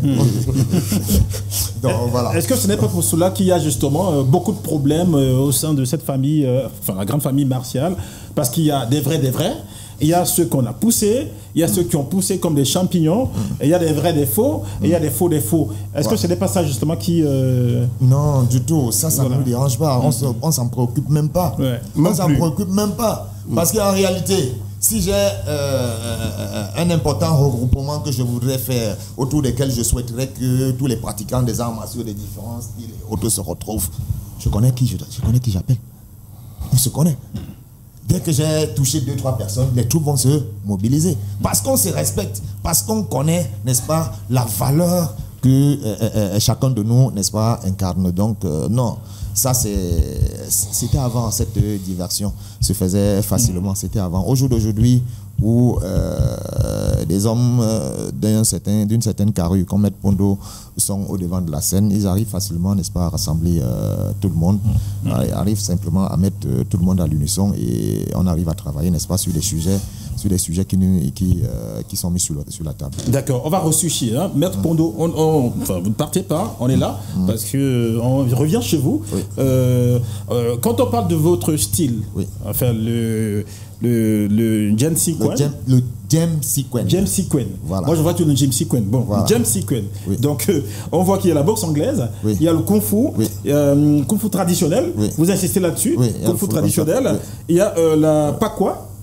Non, il y a le full contact. Il y a le full contact. Voilà, justement. Vous avez pris tout de ces arts-là pour faire votre art martial. Vous avez pris un peu de chaque art pour faire votre art et mettre, je sais pas moi, quelque chose d'autre. Comme je vous l'ai expliqué. Qu'est-ce que vous avez, qu'est-ce qui fait que le gars qui fait le Kung Fu, par exemple, ne va pas venir dire que, ah tiens, là, c'est le Kung Fu, quoi.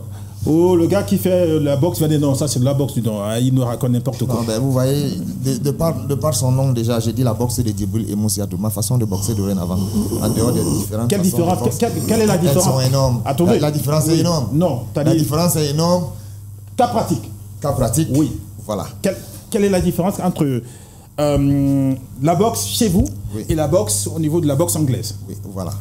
La boxe chez nous déjà ne va plus se faire comme à la boxe anglaise parce que ici elle va comporter les formes de posture de déplacement comme nous voyons à l'écran. Vous voyez, ici la percussion va partir, n'est-ce pas, parce que moi j'ai dit pour se battre il y a 4 choses. Pour se battre il y a 4 choses. 1, il faut savoir se tenir. 2, il faut savoir se déplacer. 3, il faut savoir frapper. Et 4, il faut savoir défendre. Quand on a rassemblé les 4, n'est-ce pas, on est en même de se regarder aussi. Parce que je me regarder dans ce tennis, maître. Je me regarder dans ce tennis parce que quand je me tiens, je vois. Et quand je vois, j'apprécie la façon de me déplacer. Et quand j'apprécie la façon de me déplacer, j'apprécie la façon de taper. J'apprécie la façon de défendre. Partant de là, je peux me battre. C'est pour ça que l'étude du combat est une science qui est progressive. J'apprends d'abord à me tenir. J'apprends à frapper. J'apprends à me déplacer. J'apprends à défendre. Partant de là, je vais mettre dans frapper l'usage des poings comme l'usage des jambes, l'usage des coudes comme l'usage de la tête, l'usage des genoux comme l'usage, n'est-ce pas, des talons, des pieds, des doigts, des pics de doigts et tout ce que vous voulez. Parce qu'en réalité, dans le James Sequin, nous mettons en évidence tous les armes naturelles. Tous les armes naturelles qui nous constituent. Voilà. C'est pourquoi je disais tantôt, oui, je n'ai pas que pris la boxe anglaise. La boxe anglaise se fait avec des gants, n'est-ce pas, le poing fermé. Ici, nous disons, moi je dis par exemple que le poing frappé de pics de doigts doit avoir la même force de percussion, n'est-ce pas, qu'avec la première base des phalanges, qu'avec, n'est-ce pas, le poing, qu'avec la paume de main. Pourquoi? Parce que le poing, c'est un jet de bras, c'est un exercice de jet de bras qui part de la hanche, la sortie de l'épaule, n'est-ce pas, et la zone d'impact.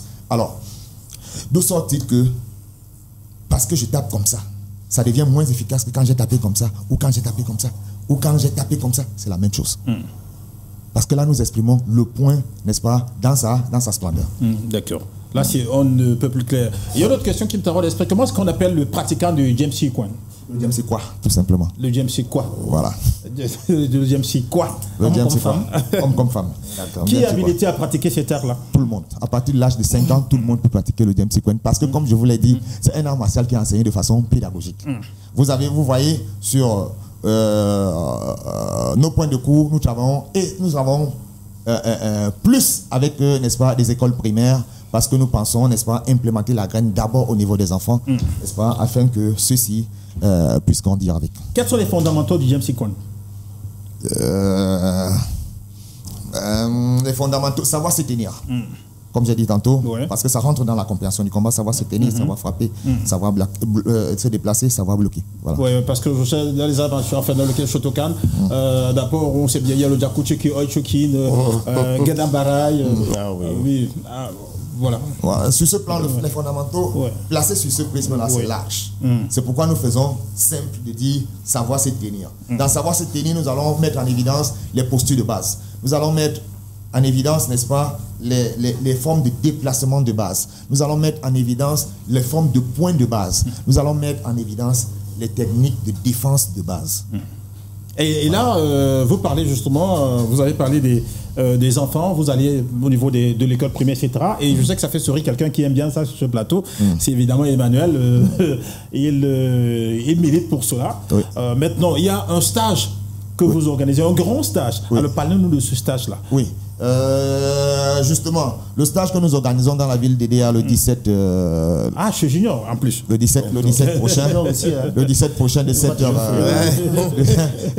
À partir de 7h, avec un stage qui marque, n'est-ce pas, la fin de saison de la Djemsi Kwan Association, qui va se faire sur le Copo, n'est-ce pas, à Edea là-bas.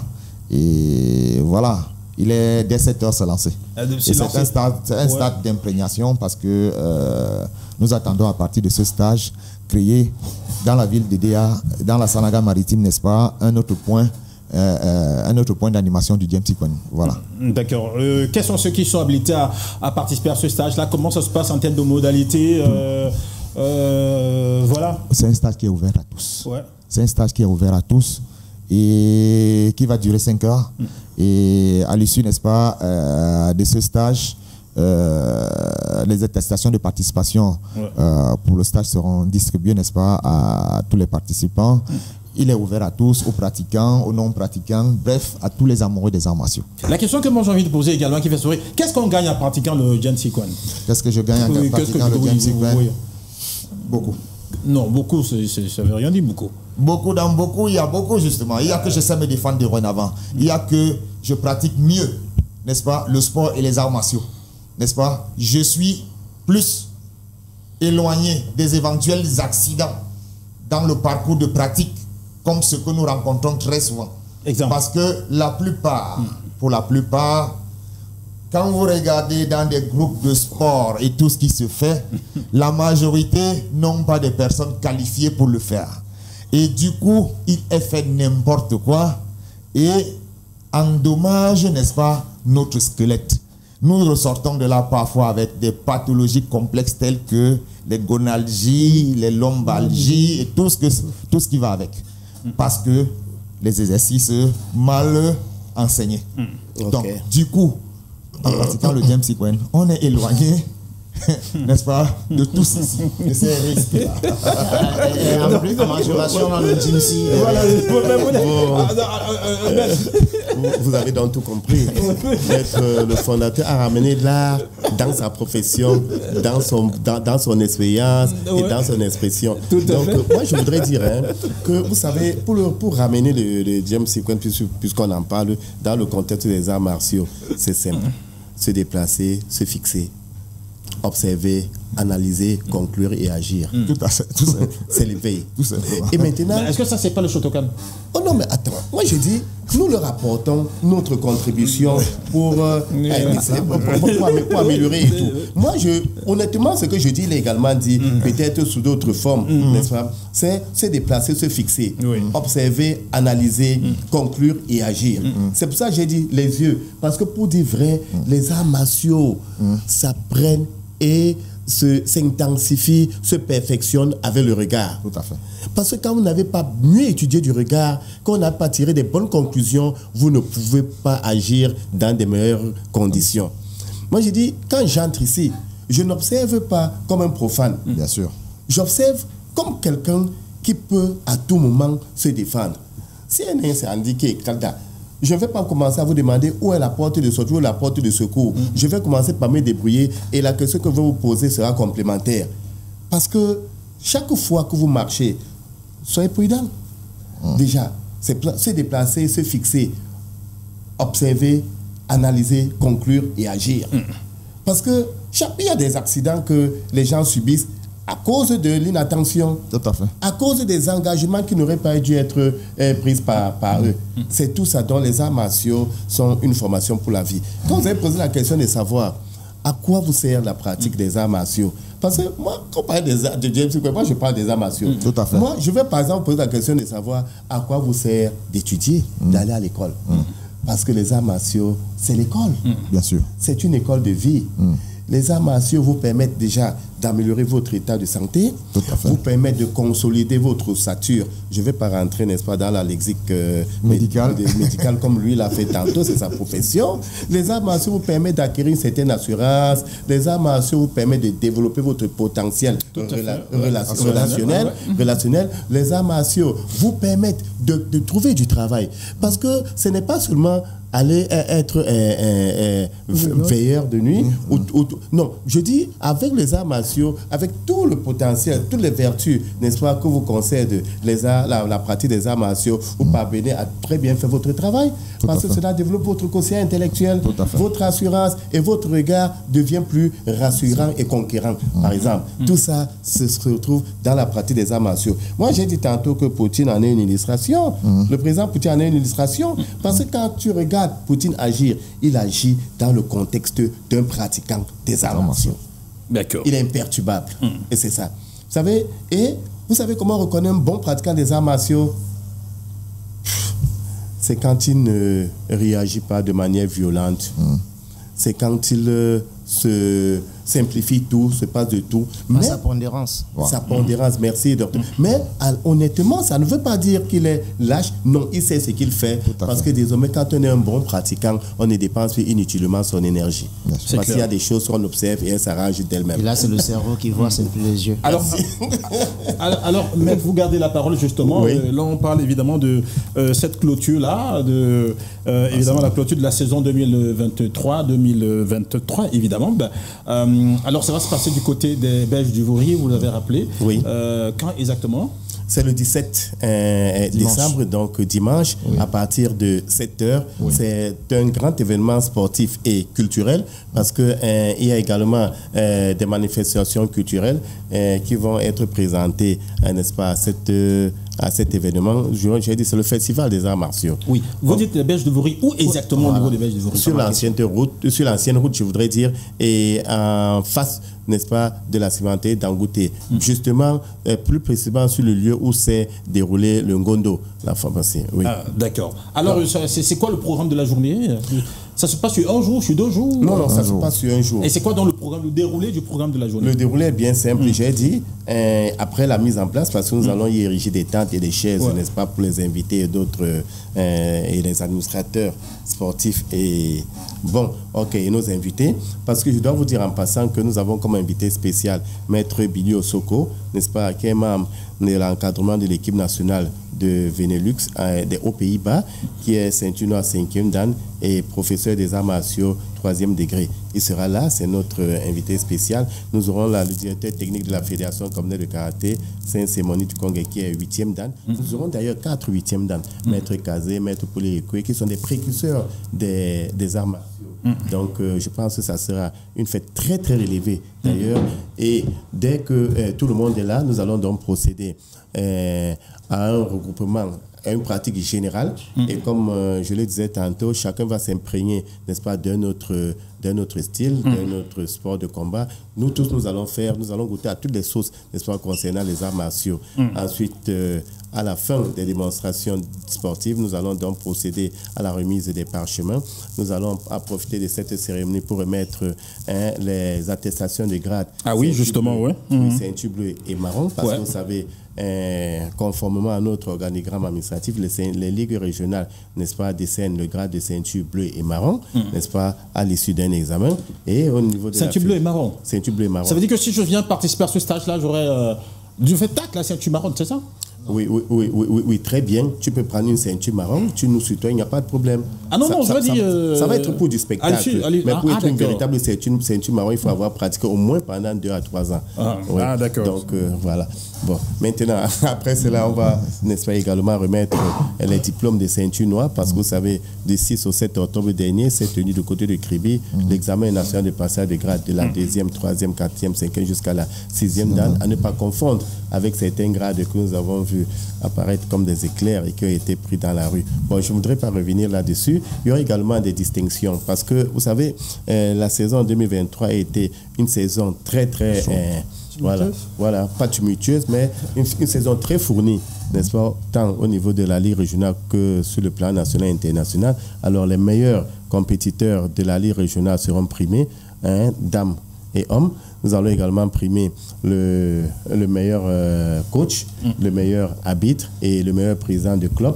Nous allons même primer, n'est-ce pas, les médias qui nous ont accompagnés tout au long de la saison 2023, justement parce que nous voulons encourager tout le monde, n'est-ce pas, à rester dans le travail, à nous accompagner pour que la saison 2024 soit meilleure. D'accord. C'est super. De toutes les façons, nous, on sera là, on va vous accompagner comme d'habitude, de toutes les façons. Merci. Alors, on a encore un peu de temps, une dizaine de minutes. Je voudrais qu'on suive sur un autre sujet. Vous aimez le football, maître? Vous avez déjà joué au football une fois? Qui n'a pas joué au football dans son enfance? Nous avons tous joué au football, nous avons joué au petit goal, et je dois dire que l'un des aspects qui m'intéressait le plus, c'était les 5 dernières minutes. On appelait encore ça quoi, le mkwata, où chacun faut être de l'autre et tout. Et cela, nous en profitions pour être plus endurants. Ok, là, quand je parle de football, en fait, il y a une cérémonie qui est des CAF Awards, qui récompense les meilleurs footballeurs sur une saison. Ok. Pour la saison 2023 également, l'événement a eu lieu lundi du côté de Marrakech, c'était au Maroc. On a vu le gratin des grands sportifs, des grands footballeurs africains qui étaient de ce côté-là. C'était le soir. Je ne sais pas si quelqu'un a regardé les CAF Awards sur le plateau. Et donc, messieurs, on a vu que c'était une cérémonie haute en couleur, riche en couleur également. Et le ballon d'or donc, de cette année, 2023, c'est un Nigérien, Victor Osimhen. Il a remporté donc ce ballon d'or là. Et puis chez les femmes, la meilleure c'est Assissa Oshoala, elle est nigérienne également pour la 6e fois consécutivement. Et puis également on a le meilleur entraîneur Walid Regragui, il est du Maroc. On a la meilleure gardienne, ce meilleur gardien c'est Yacine Bono évidemment, lui il est marocain. Meilleur joueur africain Interclub Fatima Taknou, elle est du Maroc. Le club féminin de l'année c'est évidemment Mamelodi Sundowns, et puis le club masculin de l'année c'est Al Ahly SC d'Égypte. Et puis dans la meilleure équipe, évidemment, le top 11 de la CAF, on a 2 Camerounais. Meilleur gardien, enfin, Andro Onana, qui est le gardien du top 11. Il n'est pas le meilleur gardien, c'est curieux, mais il est dans le top 11. Et puis on a également Zambo Anguissa, qui est au milieu de terrain. Messieurs, alors, en un ou deux mots, comment vous avez trouvé cette CAF Award, d'abord sur la forme et puis ensuite sur le fond? Oui, le regard me donne la parole. Ben, allez-y. Bon, nous savons que le royaume du Maroc est un tout petit peu un pays européen dans l'Afrique. C'est pour dire qu'ils sont très avancés en termes d'organisation, en termes de marketing et surtout de visibilité. Ça, c'est pour la forme. Mais sur le fond, comme je l'ai dit à la radio, à l'arène sportive, je le répète encore ici, la CAF est en train de tuer le football en procédant de cette manière. Il va falloir qu'on essaye de faire des choses de manière juste et professionnelle. Si on prétend promouvoir et développer le football africain, et surtout la CAF elle-même, si elle prétend promouvoir son image en termes de l'institution qui incarne les valeurs que véhicule ce sport sur le continent africain, il va falloir faire un peu plus sérieux. Parce que quand pour une seule nomination, par exemple, une seule récompense, vous avez 2 jurys, ça fait problème. Ça voudrait dire que la CAF a procédé par une complaisance à une autre pareille. Et ça, c'est vraiment choquant. Et c'est choquant, Emmanuel? On a déjà parlé de ce sujet en radio et tu sais de quoi je pense. C'est vrai que j'ai été totalement meurtri sur la compétition. La cérémonie en elle-même était totalement très belle et grandiose. Mais ce qui s'est passé, ce que la CAF est en train de nous prendre depuis un certain temps, nous, Africains, nous sommes alarmés parce qu'aujourd'hui, c'est inadmissible de voir quelqu'un qui est demi-finaliste d'une Coupe du Monde et du jour au lendemain, il est incapable de gagner le Ballon d'Or. Je ne sais pas ce que ce dernier, c'est vrai qu'il a marqué énormément de buts de l'autre côté de l'Occident, mais avec son pays, je ne sais pas ce qu'il a fait. Aujourd'hui, si on prime le Ballon d'Or africain à l'équivalent du Ballon d'Or français parce qu'il était parmi les 11, si c'est cette façon maintenant, c'est vrai qu'on est en train de tuer le football africain. Vous allez parler tout à l'heure de André Onana. Moi, je parlerai de la gardienne nigériane. Hein? Celle qui a gagné la Ligue des Champions. Celle qui est meilleure gardien avec Mamelodi Sundowns. Kouma Bello, la sud-africaine, hein? Qui était l'une des meilleures défenseuses, n'a même pas été parmi les 4 nominés. Hein, vous voyez vraiment, on est en train de tuer. Si faille maintenant commencer à donner, moi je dirais, le Ballon d'Or européen. Hein? Parce que moi, j'appelle plus ça le Ballon d'Or africain. Il y a de cela 6 années, une seule édition, une seule fille peut nous gagner 6 éditions de Ballon d'Or. Ça veut dire qu'on n'a pas de joueuses en Afrique. On a Gendla Taba, qui a joué avec l'Afrique du Sud durant toute la saison. Elle a marqué maximum, cette saison, plus de 26 buts. Hein? Mais elle n'est même pas parmi les 3 premiers. Vous voyez que ça crée énormément de problèmes. Celle même qui est milieu de terrain, du côté du Maroc, qui joue au Portugal, n'est pas dans l'équipe type. N'est pas dans l'équipe type. Par contre, elle a fait une très belle saison à la Coupe du Monde. Donc il y a beaucoup de choses. Je ne sais pas, Dr. Dal l'a dit tout à l'heure, la compétition africaine, où la CAF est en train de tuer les compétitions africaines. Ils ont essayé de nous prôner beaucoup de choses en disant, ok, on part déjà à 16 équipes à la Ligue des Champions et à la Ligue de la CAF. Mais on tue énormément. Les Africains, la plupart de nos Africains, dès qu'ils ont maximum 16-18 ans, ils vont de l'autre côté. Qu'est-ce qu'on fait de nous, Africains, qui jouons chez nous au Cameroun? Je ne peux que féliciter ce dernier parce qu'il a gagné le Ballon d'Or. Ça fait très longtemps. Un Nigérian n'avait pu gagner le Ballon d'Or. Le dernier était Wankwo Kanu et que la Cissat Ochoa la domine depuis longtemps. Donc ça veut dire qu'on n'en a plus de footballeuses en Europe. On a une Marocaine qui joue au Portugal, qui joue à Benfica. Hein? C'est vrai qu'elle était 8e de finaliste avec Benfica contre Chelsea. Mais aujourd'hui, elle n'est même pas nominée parmi les Ballons d'Or. Donc il y a beaucoup de choses qu'on doit beaucoup se poser des questions. Il y a même certaines qui ont même gagné la Ligue des Champions avec le Mamelodi Sundowns. Mais vous voyez là où elles sont. Aujourd'hui, les Sud-Africains, depuis très longtemps, c'est eux qui sont en train de dominer le monde de football. Ici, les 2-3 dernières saisons. Aujourd'hui, moi, je ne sais plus ce que je vais dire de cette CAF, mais bon, j'ai un peu honte. J'ai un peu honte parce qu'on n'avance pas. On n'est pas en train d'avancer. Bon, après, maître, est-ce que vous comprenez quelque chose dans tout ça? Pas spécialiste du football, mais je pense que l'aspect événementiel, n'est-ce pas, est à féliciter. Et je pense que les choses ont été très bien organisées, c'est très beau. Mais bon, maintenant, quand on rentre, il y a beaucoup de non-dits, il y a des frustrations. Même s'il faut féliciter par ailleurs tous ceux qui ont été nominés, il y a quand même quelque chose à refaire dans tout ça. Vous êtes également du même avis ou bien vous dites, écoutez... On reste avec ce bout de quelque chose d'inachevé, n'est-ce pas, dans cette organisation de la CAF. Et pour vous pensez qu'est-ce qu'on devrait faire pour améliorer ou bien pour contenter tout le monde? Parce que de toute façon, on ne peut pas faire l'unanimité à ce niveau-là. Non, on ne peut pas. L'unanimité n'est pas de ce monde. Voilà. Ça, il faudrait qu'on s'accorde là-dessus. Mais sauf que quand les choses sont bien faites, je pense que chacun repart avec quand même une note de satisfaction. La CAF signifie Confédération africaine de football. Ça voudrait dire que les intérêts de la CAF doivent demeurer celles de l'Afrique.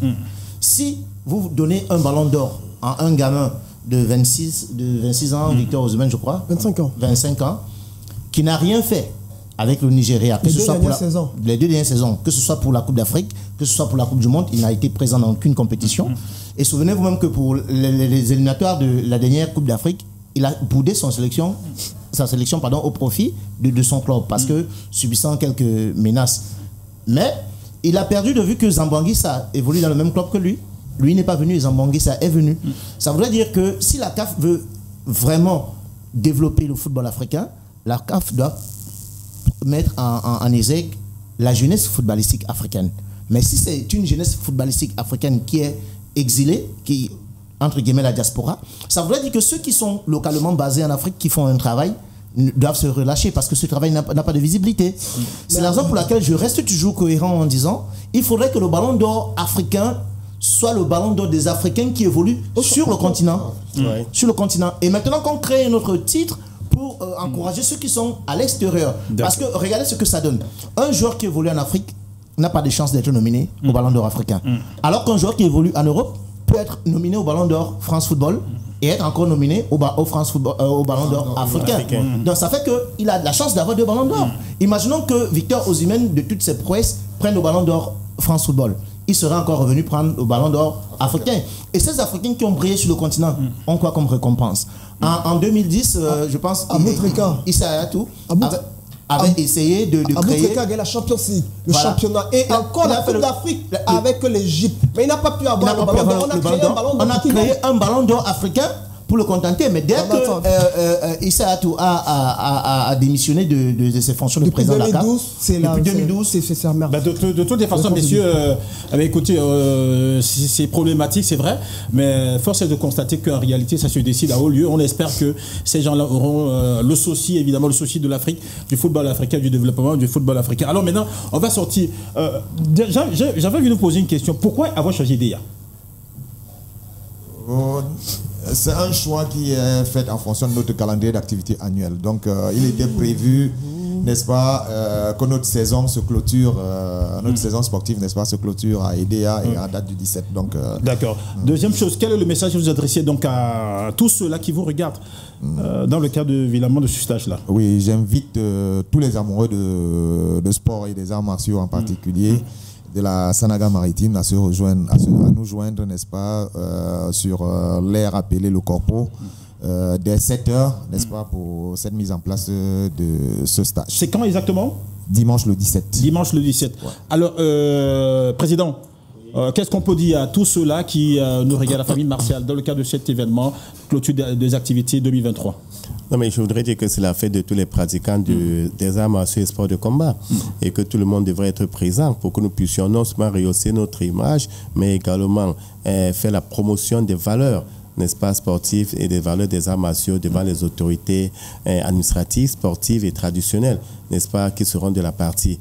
De toutes les façons, nous attendons sur les berges d'Ouvry près de 500 pratiquants des arts martiaux et je pense que personne n'osera manquer à cet événement. D'accord. Allez, Président, merci beaucoup d'être passé parmi nous cet après-midi. C'est moi qui vous remercie. D'accord. Je voudrais en profiter pour dire encore à tous les pratiquants des arts martiaux et sports de combat de la région littorale et remercier davantage Monsieur le délégué régional des sports pour son soutien permanent. D'accord. Emmanuel, merci beaucoup d'être passé parmi nous. Bon, c'est moi qui te remercie. Tu sais qu'à chaque fois que l'occasion m'est présentée, je ne manquerai pas et que nous avons été édifiés par des sports de combat et que nous ne manquerons pas. C'est vrai que la cellule de communication de ces 2 pratiquants est totalement si haute, on ne peut que continuer à les encourager. J'ose croire que tous ceux qui seront de ce côté apporteront leur pierre à l'édifice et que c'est le monde sportif qui aura de l'avant. Alors, grand maître, merci d'être passé parmi nous. C'est plutôt moi qui vous remercie de l'opportunité que vous nous donnez de communiquer sur ce que nous faisons. Junior. Moi, je remercierai beaucoup plus les techniciens et surtout les millions de téléspectateurs qui ont pris un peu de plaisir de nous suivre. J'espère que nous avons été à la hauteur de les édifier et on se donne rendez-vous très prochainement, s'il plaît à Dieu. Allez, Omnisport édition de cet après-midi, point final. Merci de tout, merci pour tout. Portez-vous bien. On se donne rendez-vous dans les prochaines éditions, évidemment. D'ici à là, n'oubliez surtout pas, nous sommes Dash Media, la voix de l'Afrique. Et je veux vous rappeler juste une chose.